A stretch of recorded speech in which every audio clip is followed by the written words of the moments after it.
ही गरिमामय कार्यक्रम में जिन्होंने बहुत सारे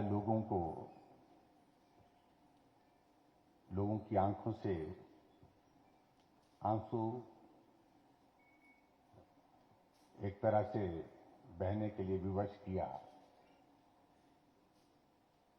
पुरानी यादों को ताजा जब किया जाता है तो स्वाभाविक रूप से ये बस में किसी की रहती नहीं है। ये आंख अपना काम कर देती है, अपनी भावना व्यक्त कर देती है। और मैं देख रहा था मंच पर जितने भी हमारे साथ बैठे हैं, सब लोगों की भावनाओं को हमने बहुत करीबी से देखा। और ऐसा कार्यक्रम मैं समझता हूं कि शायद विश्वविद्यालय के इतिहास में पहली बार हो रहा है। और आज के इस कार्यक्रम में विशेष तौर से मैं समय निकालने के लिए जिनके पास बहुत बड़ा दायित्व है। आज भारतीय जनता पार्टी देश की नहीं, दुनिया की सबसे बड़ी पार्टी है। उस पार्टी के सम्मानीय अध्यक्ष और इस यूनिवर्सिटी के छात्र, पूर्व छात्र आदरणीय जगत प्रकाश नड्डा जी का आज के इस कार्यक्रम में जहां अभिनंदन करता हूं। ये कार्यक्रम आपके लिए समर्पित है और पुरानी यादों के लिए समर्पित है, सब लोगों के लिए। अभी जिनका आपने संबोधन सुना, आदरणीय श्री अनुपम खेर जी, जिन्होंने अपनी भावनाओं को आपके सामने व्यक्त किया। हमारे बीच में स्पीकर विधानसभा श्री विपिन सिंह परमार जी, माननीय मंत्री श्री सुरेश भारद्वाज जी, न्यायमूर्ति श्री विवेक ठाकुर जी, न्यायमूर्ति श्री बरवालिया जी, न्यायमूर्ति श्री सुशील कुकरेजा जी, यहाँ हमारे बीच में भाई सिंघा जी, सुखविंदर सिंह सुक्खू जी और इस विश्वविद्यालय के vice chancellor professor SP Bansal ji, pro VC Jyoti Prakash ji. मैं क्षमा चाहूंगा कि बहुत सारे नाम हैं और बहुत सारे किसको छोड़ूं किसको कहूं। और उपस्थित हैं हमारे सभी यहां उपस्थित सभी भाइयों बहनों और पत्रकार मित्रों।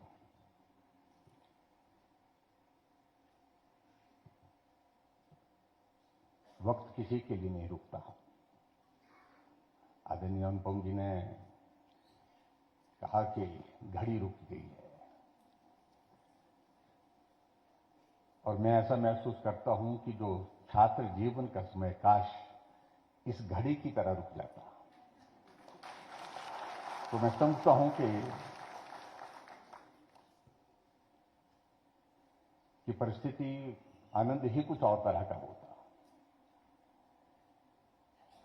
वो जीवन, ऐसा जीवन जिसको आदमी कभी भूल ही नहीं सकता है, अपने से जुदा कर ही नहीं सकता है। वो यादें, आज जब जिक्र हो रहा था सिलसिलेवार, तो यादें बहुत पुरानी ताजा हो रही थी। आज आदरणीय नड्डा जी के साथ जब हम कैंपस में प्रवेश किए, तो कैंपस में जब हम समर हिल का चौक, जहां हमारा सबका अड्डा होता था भाषण देने का, अपनी बात सुनाने का, तो वहां से जब गुजर रहे थे, नीचे जा रहे थे, तो बाईं तरफ जाती बार कि बोलता बहुत कुछ बदल गया, लेकिन ये लाइन वैसे की वैसी है। जो छोटी छोटी चाय की दुकान, चाय के साथ में दूसरी जो छोटी दुकानें, वो लगभग वैसी। और उन दुकानों की यादों में आदरणीय नड्डा जी कह रहे थे, हम यहां बैठते थे, यहां चाय पीते थे, यहां सामान लेते थे, सारा इस तरह सारी चीजों को लेकर के जिक्र हो रहा था। हम कभी कभी आते थे यूनिवर्सिटी में, क्योंकि ना घर की परिस्थिति थी यूनिवर्सिटी में पढ़ाने लायक, ना नंबर की परिस्थिति थी एडमिशन दिलाने लायक। हमारा और अनुपम जी का लगभग एक जैसा ही है।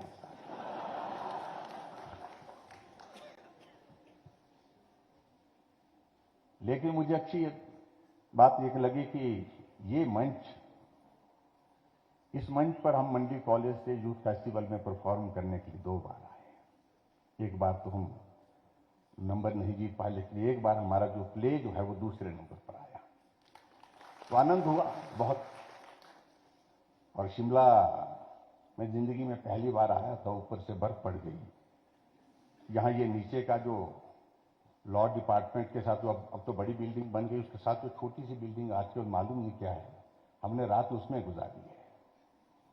और ये भी स्थिति थी कि जब कॉलेज के उस यूथ फेस्टिवल के लिए आए तो कहा गया कि हमको कहा टीचर्स ने कि वहां पर ठहरने की कठिनाई होती है, सर्दी का मौसम है, तो बिस्तर साथ में लेके जाना पड़ेगा। तो हम बिस्तर लेकर के आए थे, तो यहाँ सोई एक रात गुजारी है यहाँ। तो उस तरह से बहुत सारी यादें इस प्रकार की जो है वो यूनिवर्सिटी से कॉलेज के ज़माने में जुड़ी। मैं मंडी कॉलेज में पढ़ता था और वो कॉलेज भी बहुत बड़ा कॉलेज, उस वक्त भी उसकी लगभग स्ट्रेंथ जो है 5000 प्लस रहती थी। आज भी उसकी 7000 स्ट्रेंथ है मंडी कॉलेज की, जिस कैंपस के बाद दूसरा बड़ा कैंपस हुआ है। लेकिन मैं ये कह रहा हूं कि जो कैंपस के अंदर जो जिंदगी का जो वक्त गुजरता है एक छात्र के नाते, कुछ भी मिल जाए, कहीं भी आप पहुंच जाए ऊंचाई पर, लेकिन वो चीज आपको कभी हासिल ही नहीं हो सकती है। उस चीज के लिए आप कभी जो है वो उसको भूल ही नहीं पाते हैं। जितना आनंद वो वक्त देता है, वो उसके सिवाय कोई और चीज इतना आनंद आपको दे ही नहीं सकता है। मैं इस दावे के साथ कह सकता हूं। इसलिए मैं तो छात्रों को भी कहता हूं कि आप सोचते होंगे ये बड़े लोग बन गए, नड्डा जी बहुत बड़े हैं, लेकिन नड्डा जी और हम सब लोगों से अगर पूछेंगे आप कि सबसे बेहतरीन जिंदगी का वक्त कौन था, तो हम कहेंगे जब हम कॉलेज में पढ़ते थे, यूनिवर्सिटी में पढ़ते थे, जब हम छात्र थे। इसलिए आप लोगों ने आगे बढ़ना है और आगे बढ़ करके बहुत ऊंचे स्थान पर पहुंचना है, लेकिन जिंदगी में ये पल जो है आपको सदैव याद रहेंगे। हम कॉलेज में जब पढ़ते थे तो यहाँ जिक्र किया कि सुखविंदर सुक्खू जी ने जिक्र किया कि नड्डा जी और यहाँ जो चुनाव का जिक्र हुआ, तो उसमें बराबर वोट हो गए। एक बार ऐसी स्थिति पैदा हुई, तो हमारी और नड्डा जी की राशि भी एक जैसी है कि मैंने भी एक चुनाव लड़ा था कॉलेज में, 1-2 चुनाव लड़े थे कॉलेज में। एक तो हारा, सल्ली से हारा, बहुत बुरी तरह से हारा, लेकिन एक चुनाव में हमारे वोट बराबर हो गए। लेकिन आप लोगों ने कॉलेज में मालूम नहीं, अब तो उसमें कोई आपने अमेंडमेंट की, रूल्स के नहीं की। उसमें क्या होता था, जब बराबर वोट हो जाते थे तो बराबर वोट हो जाते थे, जो उम्र में बड़ा होता था उसको डिक्लेयर करते थे। और मेरे साथ ये मुश्किल थी कि जो मेरे साथ जो दूसरा चुनाव लड़ने वाला था, तो उसकी उम्र मेरे से 2 साल बड़ी थी। हमने कहा भाई ये फार्मूला तो नहीं चलेगा, ये तो गलत है, अन्याय है, लोकतंत्र की बेसिक कॉन्सेप्ट के खिलाफ है। तो आखिरकार रिकाउंटिंग हुई। रिकाउंटिंग में एक स्थिति ऐसी आई कि एक वोट पर नाम दूसरे आदमी का था, उसका नाम भी मेरे जैसा ही नाम था, थोड़ा मिलता था, जयकुमार नाम था, मेरा नाम जयराम ठाकुर था। तो रोल नंबर के हिसाब से रोल नंबर मेरा था, नाम उसका था। मैंने कहा ये वोट जो है ये गलत होना चाहिए, ये रिजेक्ट होना चाहिए। झगड़ा हुआ, नारे हुए, शीशे टूटे। आपको मालूम है वो तो बड़ी आराम छोटी सी बात होती थी कॉलेज के इलेक्शन में। और आखिरकार वो वोट रिजेक्ट हुआ, तो एक वोट से शुरुआत हुई। मेरी मंडी कॉलेज की बात कर रहा हूं मैं, बहुत पुरानी बात है। तो कदम आगे बढ़ते बढ़ते इस दिशा में चलते चलते आदमी को अभी कहां ले जाता है कोई कह नहीं सकता। राजनीति से बहुत ज्यादा, मुझे सच कह रहा हूं कि कतई भी, मैं खुद इस बात को कई बार कह चुका हूं कि मैं नेताओं को बहुत अच्छा नहीं मानता था और नेताओं के बारे में अच्छी धारणा नहीं थी उस जमाने में।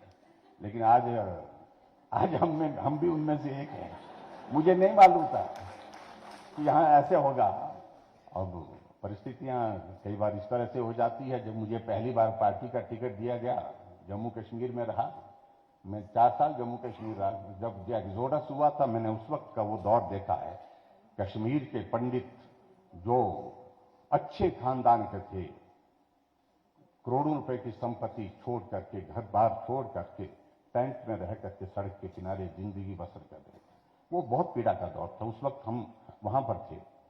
तो मैं इस बात को इसलिए कह रहा हूं कि जिंदगी में कई बार भाग्य अपने आप तय करता है। कुछ चीजें आदमी के हाथ होती है, परिश्रम करना, मेहनत करना, लेकिन उसके साथ साथ में भाग्य की बहुत बड़ी एक महत्वपूर्ण भूमिका होती है।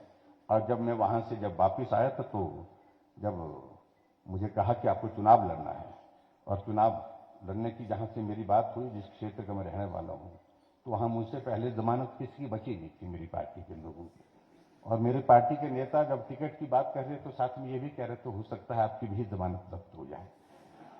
तो ऐसे दौर में चले, चुनाव लड़ा और उसके बाद चुनाव हारा, लेकिन जमानत बची, मुकाबला हुआ, अच्छा मुकाबला हुआ। और उसके बाद अगले दौर के बाद फिर हम आगे बढ़ते गए, और मुझे आज खुशी है कि उसी विधानसभा क्षेत्र से आज मैं 5वीं बार विधायक हूं।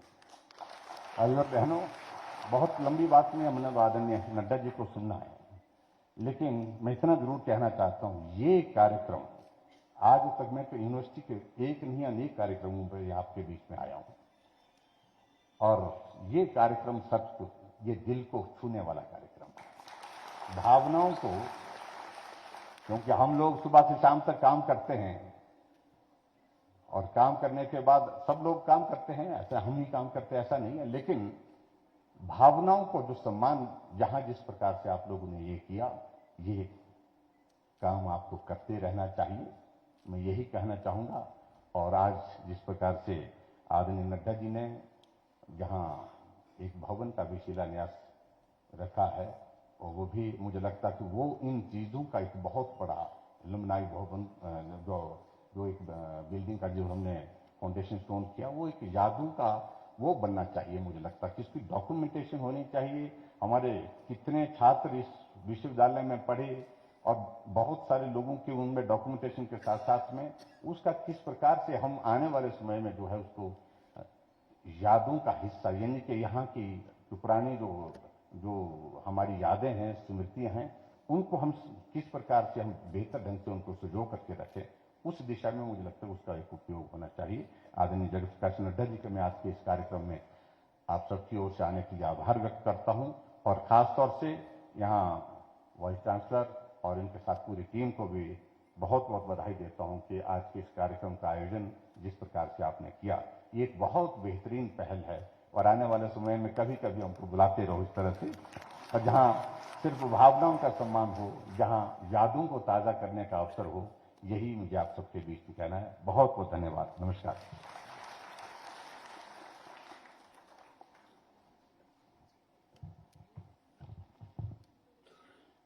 बहुत बहुत आभार माननीय मुख्यमंत्री हिमाचल प्रदेश श्री जयराम ठाकुर जी। अब समय आ गया है उनको सुनने का। इससे पहले कि वे मंच पर आए, 4 पंक्तियां कहना चाहूंगा माननीय मुख्य अतिथि महोदय। आंधियां भी आई थी, तूफान भी खड़े थे, आंधियां भी आई थी, तूफान भी खड़े थे, मगर ना जरा भी तुम्हारे कदम लड़खड़ाए थे। आंधियां भी आई थी, तूफान भी खड़े थे, मगर ना जरा भी तुम्हारे कदम लड़खड़ाए थे। मिल रही है जो बधाई आज इस तादाद में, मिल रही है जो शोहरत आज इस तादाद में, ये उसी का सिला है, ये उसी का सिला है जो तुम वक्त से टकराए थे, जो तुम वक्त से टकराए थे। बड़े सम्मान के साथ मंच पर आमंत्रित करना चाहूंगा विश्व की सबसे बड़ी राजनीतिक पार्टी भारतीय जनता पार्टी के राष्ट्रीय अध्यक्ष, हम सभी के गौरव, इस विश्वविद्यालय के पूर्व विद्यार्थी आदरणीय श्री जगत प्रकाश नड्डा जी को जोरदार तालियों के साथ अभिनंदन।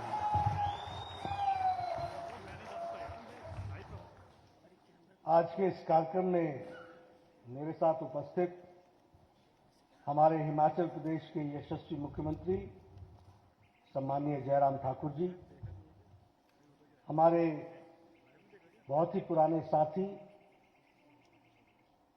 और जिनको हम हमेशा आदर के भाव से देखते हैं, और आज के कार्यक्रम में उन्होंने मेरे और विश्वविद्यालय के निवेदन पर आना स्वीकार किया, ऐसे हमारे अनुपम खेर जी,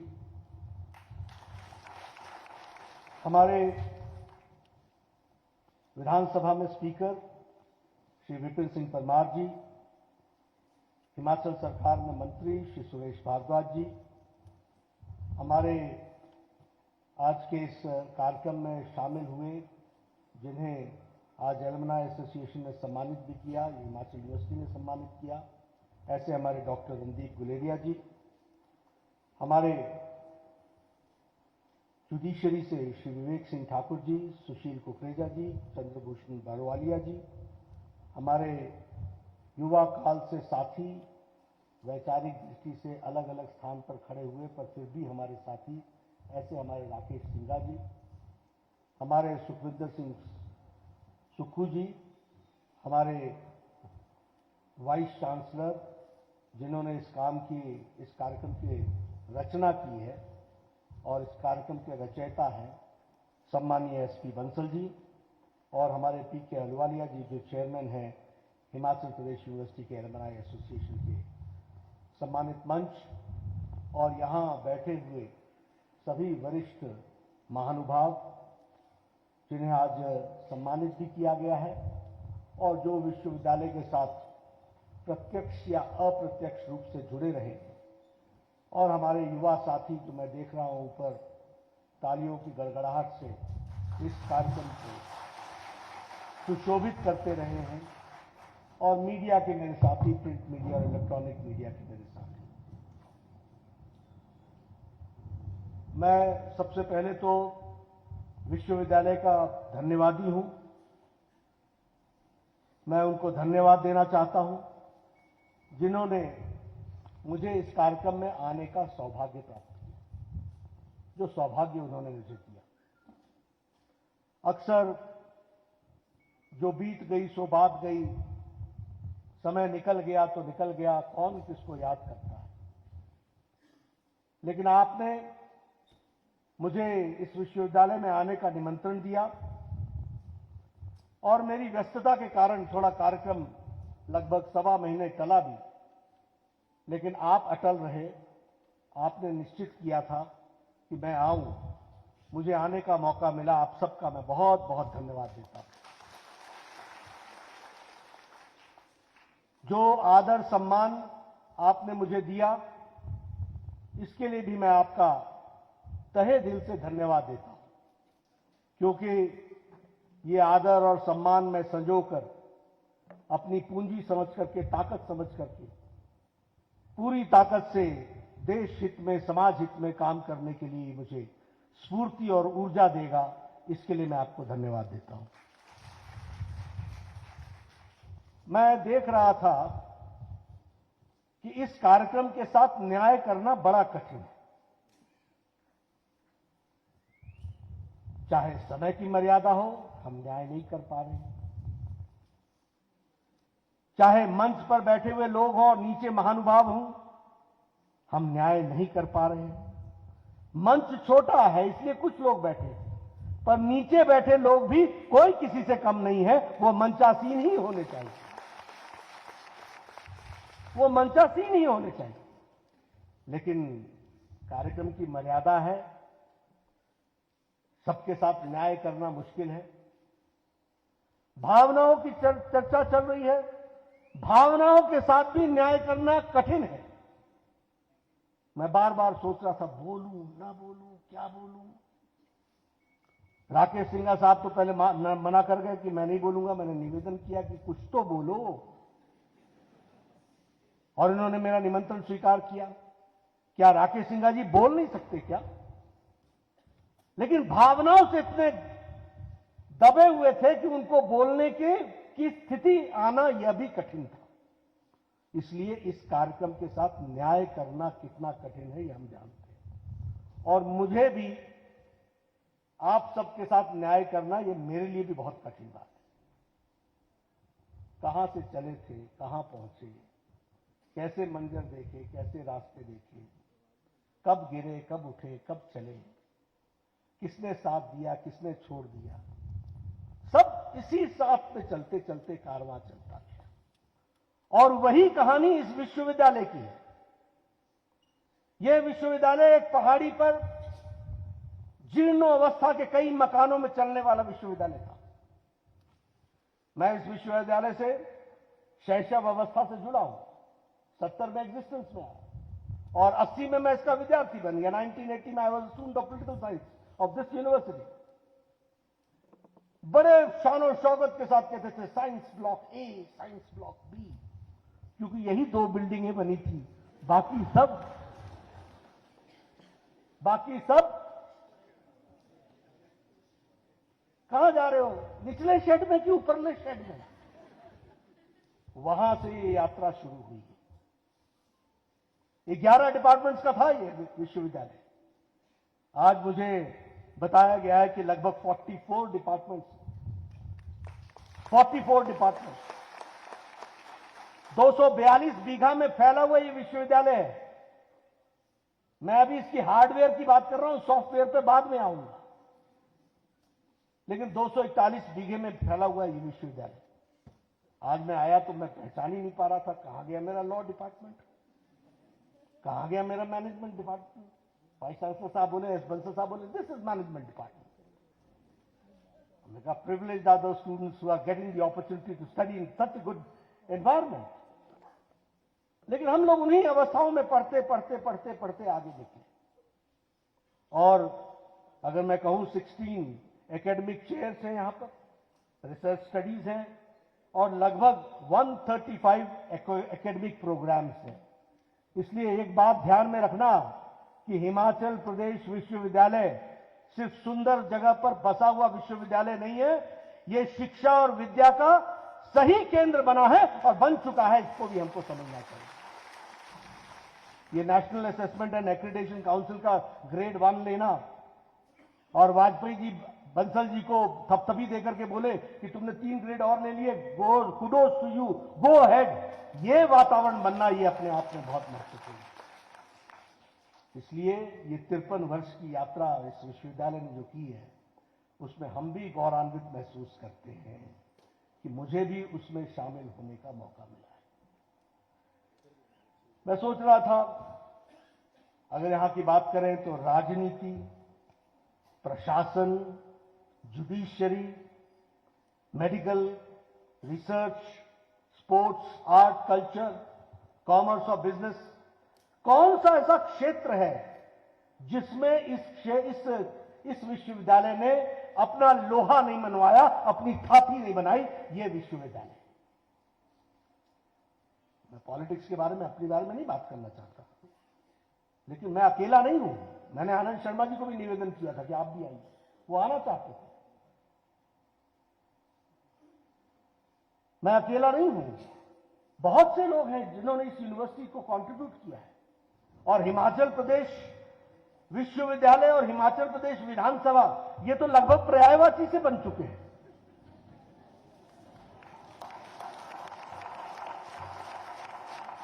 A battery of, and from all ideologies, from all sections. आज के दिन जब मैं यहां आया हूं तो क्या मैं पीएल भटनागर साहब को भूल सकता हूं? क्या हम उस एकेडमिया को भूल सकता हूं जिसका नाम खेर साहब ने लिया? आर के सिंह साहब को भूल सकता हूं? They were teacher in letter and spirit, spirit से टीचर।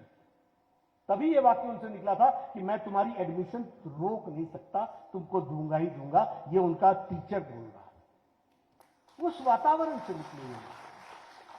अगर हम बात करें फॉर्मर अश्विनी कुमार की, जो सीबीआई के डायरेक्टर भी रहे, बाद में गवर्नर भी रहे। अगर मैं बात करूं अभी हमारे चीफ जस्टिस संजय करोल की, अब ये दीगर बात है कि वो मुझे जेल में पढ़ाने आया करता था, क्योंकि मैं लॉ का एग्जामिनेशन मैंने जेल से दिया था। और मैं लॉ इसलिए कर पाया क्योंकि मेरे को जेल हुई थी, अन्यथा वो मुश्किल जाता। तो वो भी हमने समय देखा है। जस्टिस राजीव शर्मा, मैं श्रवण डोगरा जी को कह रहा था, आप अकेले कैसे दिख रहे हो, राजीव शर्मा जी कहां है? ये जोड़ी हुआ करती थी। और राजीव जी का दूसरा नाम भी था, वो हम यहां नहीं लेंगे। लेकिन ये यादें, ये हमारे वाइस चांसलर्स हुआ करते थे, एलपी सिन्हा हुआ करते थे।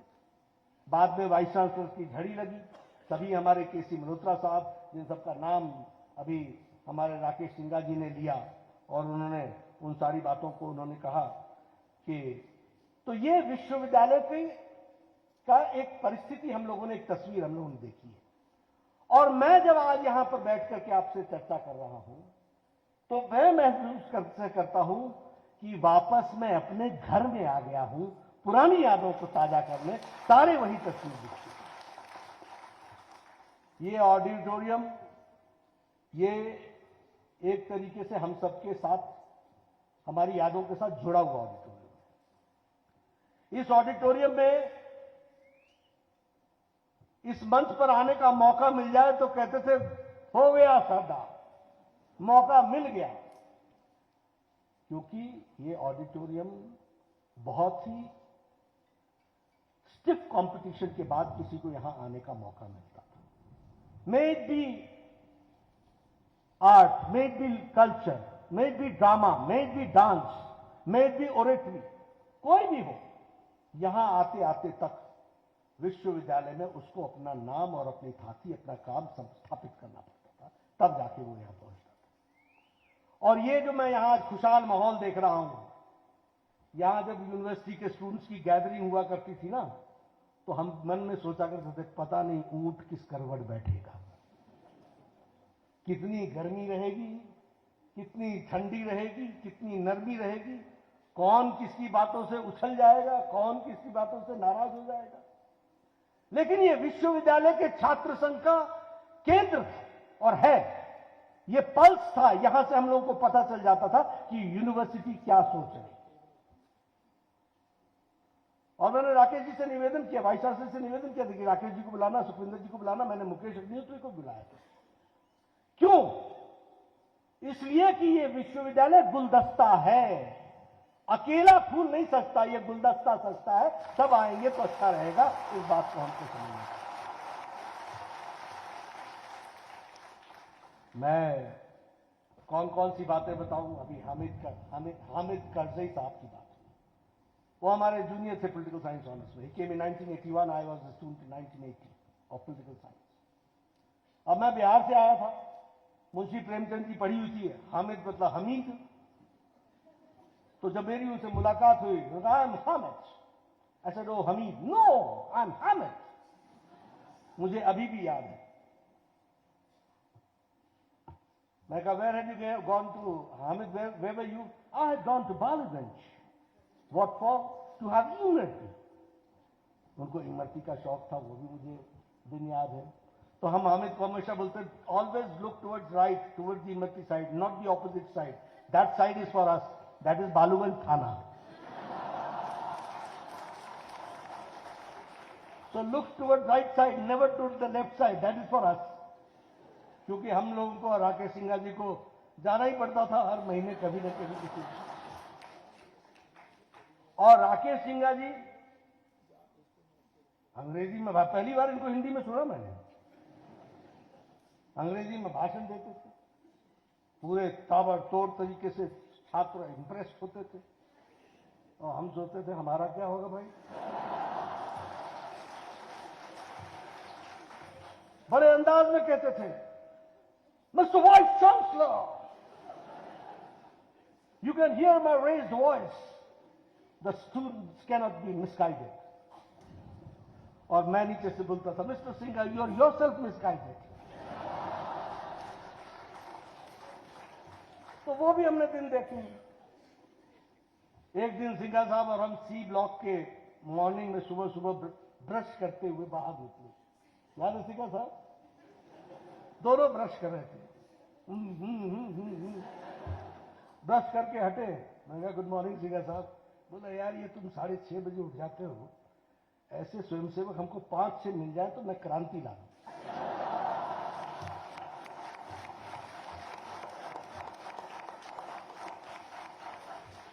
तो मैंने कहा ऐसे स्वयंसेवक दे दूंगा तो क्रांति नहीं आएगी, शांति आ जाएगी। उसी तरीके से अगर मैं देखूं,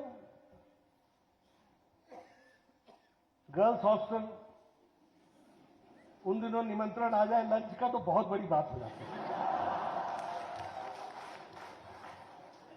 और हमारे साथी ऐसे थे, जब मैं एबीपी का काम करता, मैंने कहा, कहां जा रहा है? नहीं नहीं, मैं आ रहा हूं। मुझे बताते नहीं थे, क्योंकि बोलते थे हेडमास्टर ने ये रोक लेगा। फिर बोलते थे हम भी तो संगठन का ही काम करने जा रहे हैं। लेकिन इस यूनिवर्सिटी के एक एक परछाई मेरे लिए, और मैं सबसे कहूंगा, याद रखिएगा, आपकी पर्सनालिटी आपके कारण नहीं बनी है, आपके बनाने वाले में उस ठाकुर ढाबे की चाय भी है और उसकी रोटी भी है। आपको बनाने वाले में जगमोहन की वो चाय की दुकान भी है, जहां सब लोग अपना बस्ता और बैग रख करके बोलते थे आया मैं। ये पर्सनैलिटीज ऐसे नहीं बनती हैं किस किस को, और मैं सबके प्रति ऋणी हूं जिन्होंने ये प्यार दिया, जिन्होंने ये सम्मान दिया। वॉल राइटिंग करते थे, बोलते थे पंडित जी दुकान खोल के रखना, किसी को रखना, चाय पीनी है मैं 2 बजे रात को, और वो खोल के रखते थे। तो विश्वविद्यालय की यादों की चर्चा करने लगूं तो मैं, बहुत सी बातें हैं जिनको हम आपके साथ शेयर कर सकते हैं। यहां मंच का बड़ा झगड़ा होता था, कौन किसको पहले बुलवा रहा है, कौन बाद में बोल, कौन इंट्रोडक्शन दे रहा है, कौन थैंक्स दे रहा है। लेकिन इन्हीं बातों में से हम लोगों ने सीखा कि self existence is only possible with को एग्जिस्टेंस। यही बुनियादी चीजों में से सीखा। रास्ता चाहते हो तो रास्ता देना सीखो, इज्जत चाहते हो तो इज्जत देना सीखो। और यह विश्वविद्यालय विचारों का समावेश करने का बहुत बड़ा सेंटर रहा है।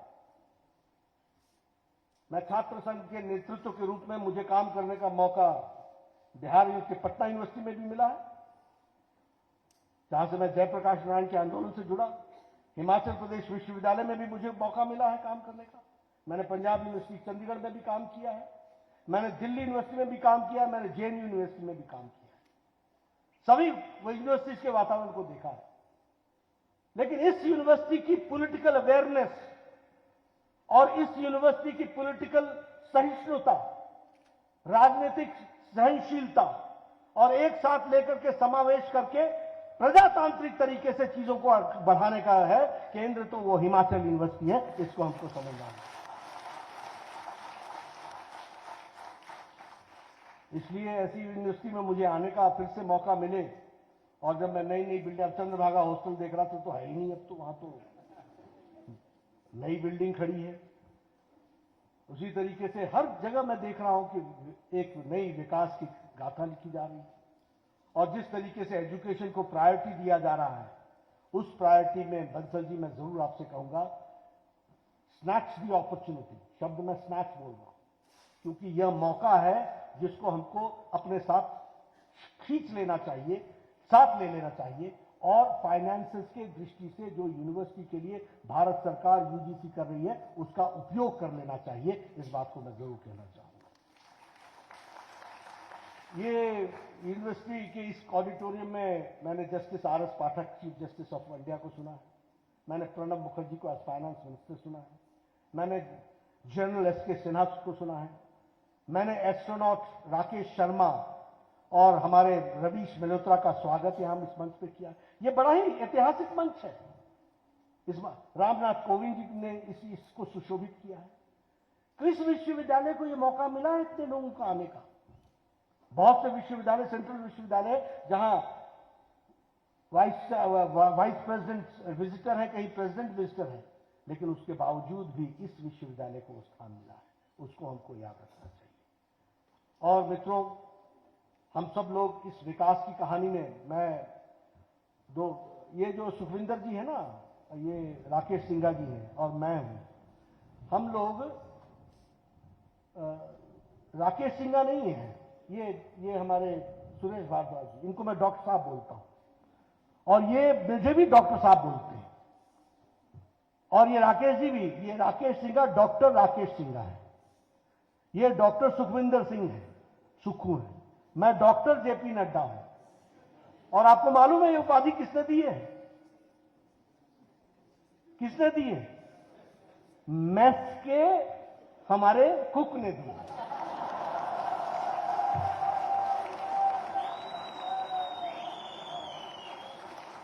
हमारा वो दिलबर हुआ करता था, दिलबर मैस इंचार्ज। मैं बोला दिलबर तू ये डॉक्टर डॉक्टर बोलने लगा है, क्या बात है? बोला साडा फॉर्मूला बड़ा स्पष्ट है जी, जेड़ा इस यूनिवर्सिटी से 5 साल के ऊपर रह ले, हॉस्टल की रोटी खा ले, वो डॉक्टर है। तो हम वो डॉक्टर हैं जो 5 साल से ऊपर वाले हैं। बड़ी अच्छी मीठी यादें हैं। पिताजी हमारे को उन दिनों में 500 रुपए का मनी ऑर्डर भेजते थे, और मैं उन दिनों उन छात्रों में से माना जाता था जिसको अच्छा ठीक ठीक 500 रुपए दिया गया है। और मनी ऑर्डर आता था, मैं यूनिवर्सिटी के उससे निकाल करके उस मनी ऑर्डर को हाथ में लेता था और बोलते पंडित जी पकड़ो 100 रुपए, अगले महीने तक कुछ नहीं बोलना, ठाकुर साहब पकड़ो। ऐसे करके हमने काम कैफे तक पूरे का पूरा बांट देना, 50 एक रख लेना। बाकी हम सब लोगों को बोलते थे भैया देखो ये यूनिवर्सिटी हमारी है, ये कैंपस हमारा है, यहां खातिरदारी हम करेंगे, माल रोड ले जाना है तो खातिरदारी तेरी होगी, क्योंकि हमारा उधारा चलता है, हम कैश वाले नहीं हैं। और यहां यूनिवर्सिटी में हम लोग इसी प्यार में पले रहे। विरोधी भी होता था, आओ नड्डा साहब बैठो चाय पिए। हमारे सिंघा साहब होते थे, इनको हम कहा करते थे सिगरेट के धुएं के गुलछर्रे से क्रांति नहीं आती। वो हमको कहा करते थे वंदे मातरम से कुछ नहीं होता। हम कहते थे होता है, जरूर होता है। ये हमारी आइडियोलॉजी की झगड़ा चल रहा था। फिर हम लोग इस प्रकार से भी कहा करते थे, कश्मीर सिंह हुआ करते थे, उनकी आदत थी बैठिए जरा आपसे बात करनी है। तो मैं उनको हमेशा कहता था शाम 7 बजे के बाद मेरा समय आपके लिए है, अभी मुझे काम करने दो, नए लोगों को जोड़ने दो, इस तरीके से काम नहीं होगा। And the environment which we got here. अब आप इस लाइब्रेरी की बात कीजिए, मुझे नहीं मालूम कि आप लोगों ने इसको कितना यूटिलाइज किया है, लेकिन मैंने बहुत यूटिलाइज किया है। आप ऊपर वाले फ्लोर पर चले जाइए और पढ़ने बैठ जाइए, और किसी को यह ना बताइए कि मैं यहां बैठा हूं, तो सुबह से शाम हो जाए आप उस वातावरण का पूरा उपयोग करते हुए आप शिक्षा ग्रहण कर सकते हैं। ये फैसिलिटी है, this is the facility which you are getting. अगर आपको आर्ट और थिएटर का शौक था तो ये ऑडिटोरियम वाइस चांसलर के परमिशन पर रात 2-2 बजे तक खुला मिलता था, इसका भी हम उपयोग कर सकते थे। यहीं बगल में वॉलीबॉल का कोर्ट था, नीचे चरणजीत सिंह जी के द्वारा समर हिल में चलने वाला हॉकी का प्रैक्टिस और क्रिकेट का प्रैक्टिस चलता था, और हर तरीके के विद्यार्थी थे, हर तरीके के लोग थे। लेकिन एक मन में तमन्ना थी कि कुछ कर गुजरना है, और मुझे लगता है कि वह किसी भी व्यक्ति के लिए बहुत महत्वपूर्ण होता है। मैं इतना जरूर सब लोगों को कहना चाहता हूं कि हम सब लोग इसके प्रति समर्पित रहें और उसको आगे बढ़ाने का हम जरूर काम करें। हमारे जितने भी शिक्षक हैं उनसे भी मैं निवेदन करूंगा कि आपकी जिम्मेवारी बहुत बड़ी है, और जिस जिम्मेवारी को आप निभा रहे हैं, मेरे पिताजी टीचर थे और वो कहते थे कि the best certificate for a teacher is when he sees his student growing more than him, अपने से ज्यादा बढ़ता देखता है, तो वही सर्टिफिकेट है।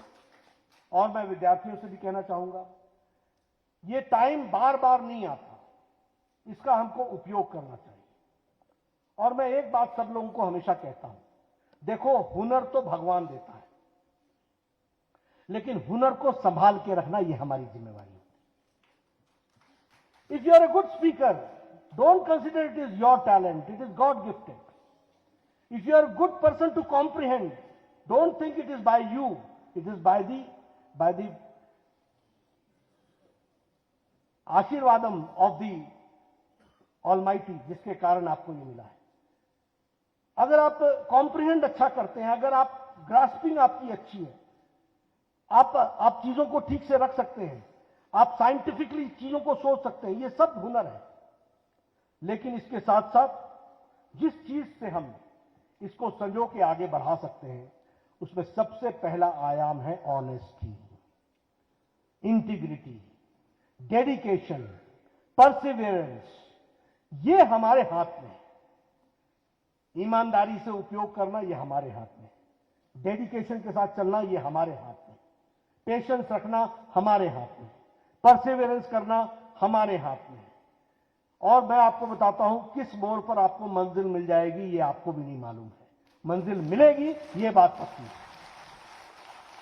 और इसीलिए मैं आपसे सबसे ये गुजारिश करूंगा कि अपने समय का बेस्ट यूटिलाइजेशन करिए, आगे बढ़िए, बड़ा दिल रखिए, बड़ी सोच रखिए, बड़े दृष्टि से काम में जुटिए, सब लोगों को साथ लेकर के चलिए। अभी प्रधानमंत्री मोदी जी ने अमृतकाल के बारे में चर्चा की है। यहां बैठे सब लोगों में से ज्यादातर लोगों ने अमृतकाल का 2047 देखना है। We have to see that. और अगर हमने देखना है तो विकसित हिमाचल देखना है, विकसित भारत देखना है और विकसित हिमाचल यूनिवर्सिटी देखनी है। यह हमको प्रण लेना है। अगर हमको आगे बढ़ना है तो हमको गुलामी की मानसिकता से बाहर निकल जाना है। और गुलामी किसी पेन में नहीं छुपी है, गुलामी किसी विदेशी वस्तु में नहीं छुपी है, गुलामी मानसिकता में छुपी है। और हमें अपनी विरासत के प्रति आदर का भाव पैदा करना है। हमारी विरासत इतनी पुरातन और इतनी रिच है, उसके प्रति हमको आगे बढ़ना है। हमको एक होकर के चलना है, यूनिटी के साथ चलना है। मजहब, जात पात, धर्म, इन सब से ऊपर उठ करके सबको साथ लेकर के चलना है।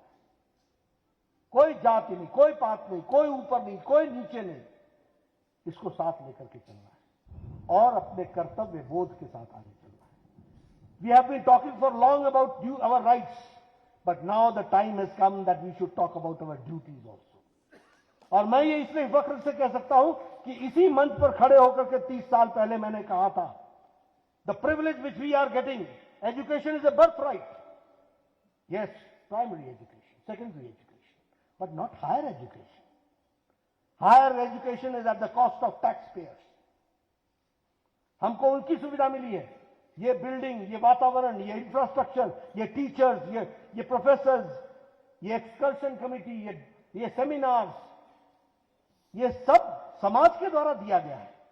और इसलिए हमारा ये कर्तव्य बनता है कि हम इस शिक्षा को ग्रहण करके समाज को वापस लौटाएं, उसको हम आगे ले जाएं। इस बात की हमको काम है और इसी बात को ध्यान में रख करके हमको काम में जुटना चाहिए, ऐसा मैं जरूर कहूंगा। छात्रों से मैं एक बात और निवेदन करना चाहूंगा, वो क्योंकि मुझे मौका मिल गया, मैं ज्यादा उनको वो डिस्टर्ब नहीं करना चाहता। लेकिन जब हम स्टूडेंट हुआ करते थे, तो जब मैं कॉलेज यहां आया तो मैं एक आंदोलन से निकला हुआ व्यक्ति था, तो पर्पस के साथ चलना मेरी आदत थी।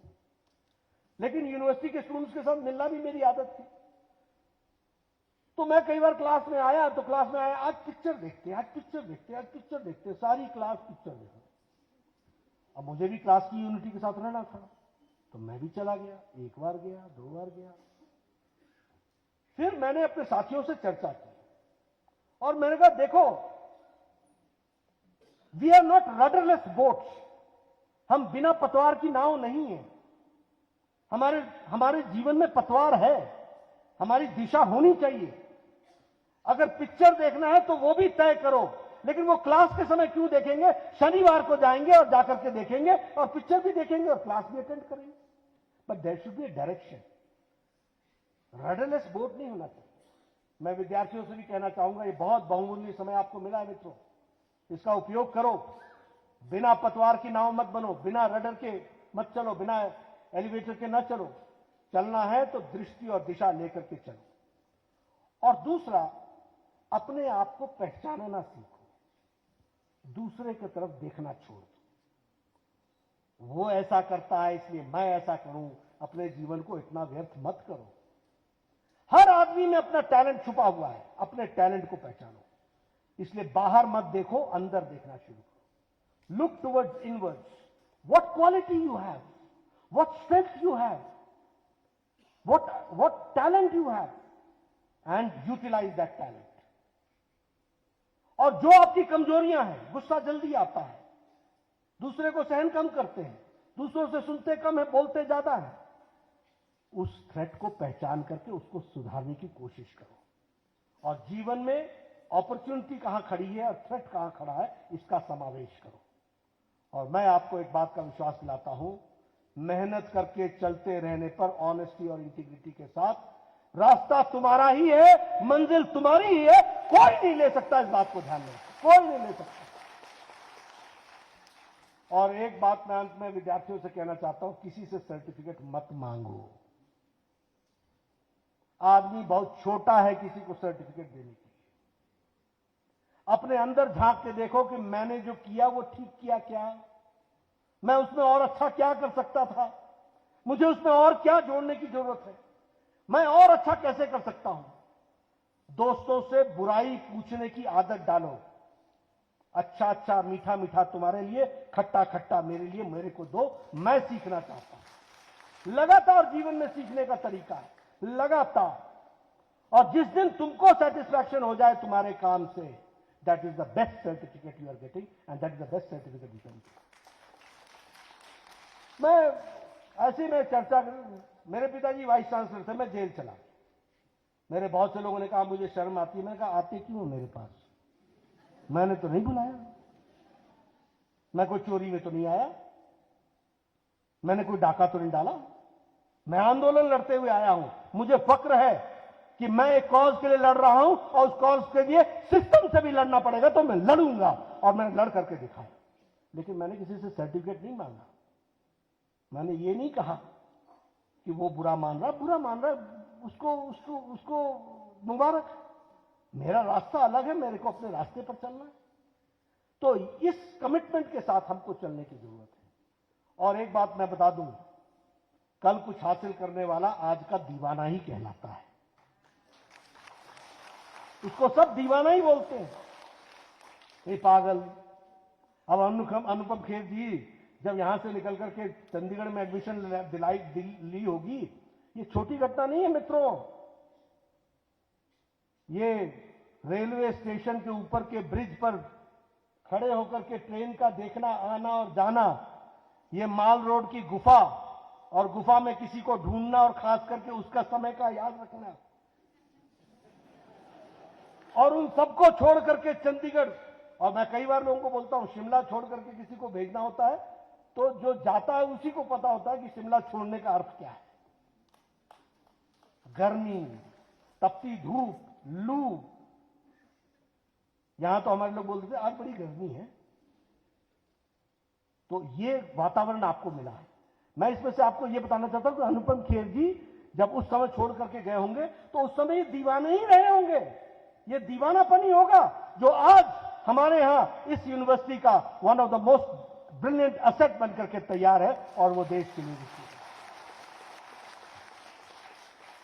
रणदीप गुलेरिया जी संतुष्ट हो जाते एमबीबीएस की पढ़ाई के बाद एमएस करने के लिए, लेकिन ये पीजीआई चंडीगढ़ गए थे। मैं हेल्थ मिनिस्टर रहा हूं, मुझे मालूम है पीजीआई के चंडीगढ़ में जाकर के एमएस करने का मतलब ये होता है, आपने सुना होगा 12 घंटे की ड्यूटी, आपने सुना होगा 24 घंटे की ड्यूटी, ये 48 घंटे की ड्यूटियां देते हैं, 48 आवर्स। एम आई राइट डॉक्टर साहब? 48 आवर्स